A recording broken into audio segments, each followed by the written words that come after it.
Hi guys, today we're reading the book that is called The Berenstain, Bear's New Neighbors. Let's read it together. Uh-oh, some nearby neighbors moved away. Now, who's coming here to stay? The sign says for sale. I wonder how long it will be empty, said Sister Bear. She was talking about the house across the road. The family that had lived there had moved to Big Bear City. Now the house was empty and had a for sale sign on it. It's hard to say, said Papa Bear.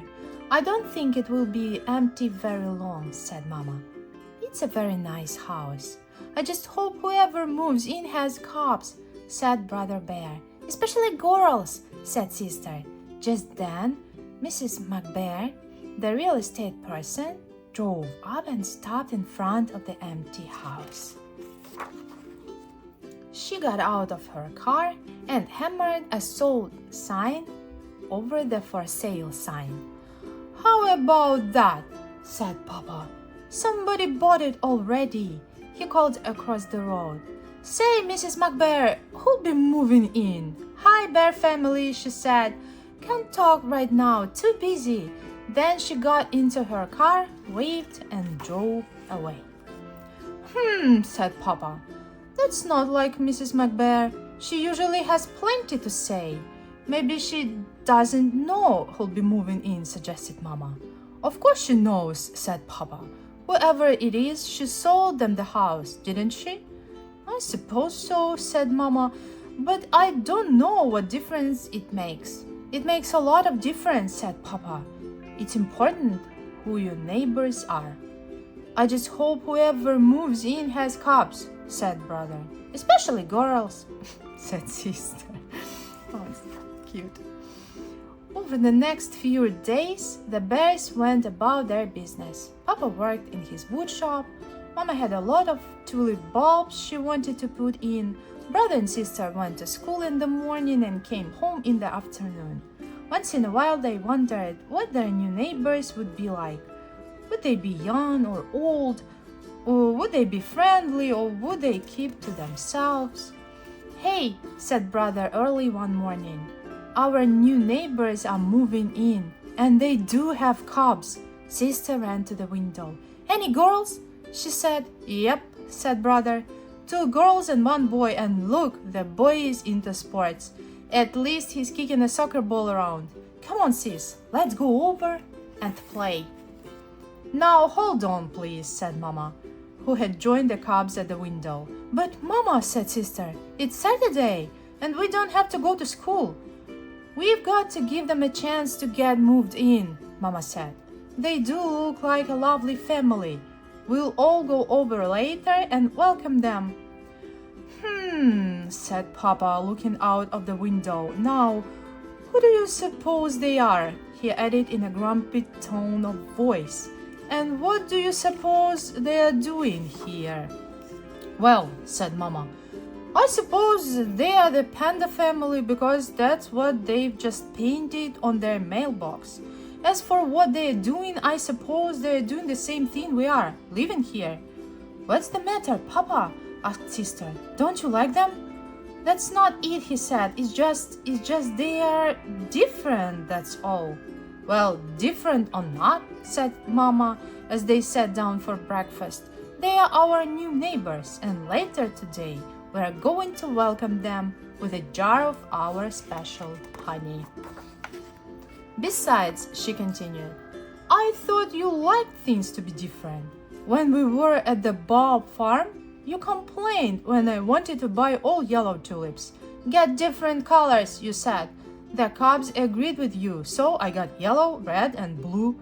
Papa didn't say anything. He just kept eating and looking grumpy. And you always use different kinds of wood in your furniture work? She went on. And if we have the same thing for dinner 3 nights in a row, you say, not the same thing again. Why can't we have something different? Okay, so Papa does enjoy the variety. That's different, grumped Papa as he left the breakfast table. Just look at that, what you? He said, looking out the window. before you start giving away all of our special honey, I think you should have a look at what our new neighbors are doing. They've hardly even moved in, and they're building a fence, a spite fence." "What's a spite fence, Papa?" asked Sister. Mama looked out the window and saw that pandas did seem to be putting up some sort of fence, though it didn't look like any fence she'd ever seen. It looked more like a row of sticks. "A spite fence," said Papa. "It's a fence that had bad neighbors put up just for a spite.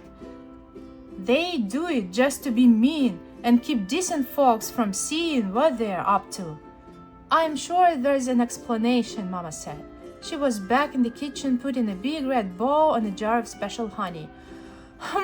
Said Papa. "I was saving that honey for a special occasion." "New neighbors are a special occasion," she said.